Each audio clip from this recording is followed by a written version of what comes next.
Clotilde Ewing has held many titles over the years: lifeguard, journalist, Oprah producer, wife and mother, which gets her to her latest and maybe one of the most rewarding books. She's an author of a book. Her Stella series of children's books is favorite for young readers and families, and there's a new one on shelves now. Stella and Roger Can't Wait to Grow Up. And Clotilde is here today. Hi, how are you? Thanks for having me. Thanks for being here. Stella is your daughter. She is. She's my 10-year-old daughter. I have 2 children. I have a son, Jackson, who's 8, and my daughter, Stella, is 10 years old. So when you were preggers with Stella, you kind of started looking for books. You know, that was a big thing. You know, people do cribs and stuff, but you're really into reading and books. So you went out to try to find books for Stella. I used to love reading when I was growing up, and when I was pregnant, I thought about building a library for my future child, and I wanted her to have some of the same books that I grew up reading, and then I also thought I'd discover new books that would be great for her.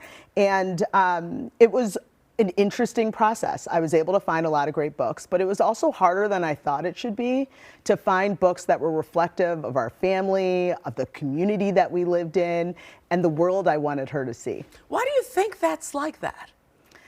I think part of it, there just isn't enough diversity in children's books. And I think oftentimes the diversity that does exist, it's 1 or 2 notes. So there are books that have diverse characters, but oftentimes those books are about particular subjects.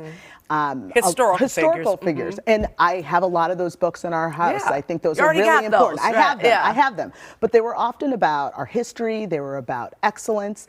But I wanted more. I wanted books that reflected the family that I hoped we would build one day. I wanted books about adventure. And I did end up finding those, but it was more work than I thought it should be. So you decided to write your own. Who does that? Fast forward a number of years, I was reading the paper one day and I came across an article, and in the paper it was called "She Wants More Than MLK at Bedtime." And it struck a chord. I cut the article out, I walked past it for a while, and then I decided I was going to try and start writing a book. And was it tough? It was Especially tough. a children's book. It was tough. It was tough. But one of the things that I did that I'm really grateful for in retrospect, I sent an email out to all my friends and family telling them that I was going to try this. So then I was on the hook. Right. People would check in. They'd say, "How's it going? Have you written it yet? Have you written it yet? Where's the book?" And so that was helpful for me in the process. But it was challenging, but it was worth it. So your daughter's 10 now and your son is 8? Exactly. Okay, so these books have been out. Stella's loves it. She loves having books after her. 3 and the latest one. I see where you're going. Where's Jackson's book? Where's Jackson's book?